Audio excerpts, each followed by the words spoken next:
اعوذ باللہ من الشیطان الرجیم، بسم اللہ الرحمن الرحیم۔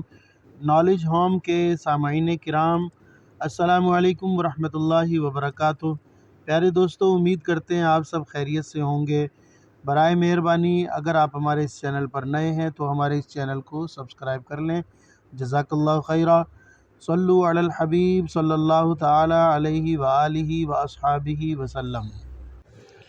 ایک دفعہ ایک عیسائی اور ایک مسلمان دونوں بستر مرگ پر تھے، بیماری کی حالت میں۔ ایک دفعہ ایک عیسائی اور مسلمان دونوں بستر مرگ پر تھے، بیماری کی حالت میں۔ عیسائی کے دل میں یہ خواہش پیدا ہوئی کہ مجھے مچھلی کا گوشت مل جائے۔ اللہ تعالیٰ نے فرشتے کو حکم دیا کہ جاؤ اور اس عیسائی کے گھر کے تالاب میں ایک مچھلی ڈال آؤ تاکہ اس کی خواہش پوری ہو جائے۔ دوسری طرف مسلمان کے دل میں خواہش ابھری کہ زندگی کے اس آخری حصہ میں مجھے زیتون کا تیل مل جائے۔ اللہ تعالیٰ نے فرشتے کو حکم دیا کہ اس کی الماری میں زیتون کا تیل ہے، جاؤ اور اس کو گرا کر ضائع کر دو۔ اللہ تعالیٰ کا حکم ہے کہ عیسائی کی خواہش پوری کرو اور مسلمان کا زیتون کا تیل گرا دو۔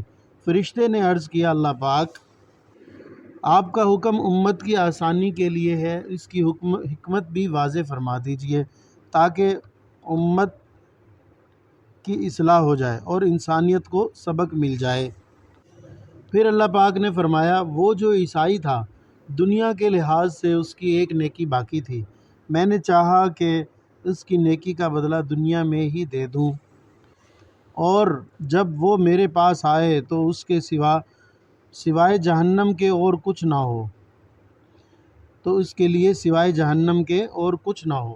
اور جہاں تک اس مسلمان کا تعلق ہے تو اس کی ایک کوتاہی اس کے دامن پر رہ گئی ہے، اور میں چاہتا ہوں کہ اس کی خواہش ٹوٹے اور وہ اس پر صبر کرے، اور میں اس کی اس کوتاہی کو دور کر دوں تاکہ جب وہ میرے پاس آئے تو اس کے لیے میرے پاس سوائے جنت کے اور کچھ نہ ہو۔ سبحان اللہ۔ کرنی تھی بخشش تو بہانے بنا دیے، جنت میں مومنوں کے ٹھکانے بنا دیے۔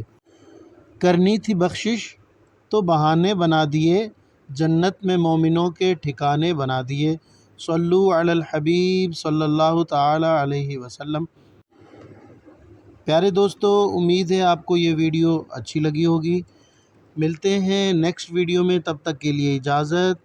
السلام علیکم ورحمۃ اللہ وبرکاتہ۔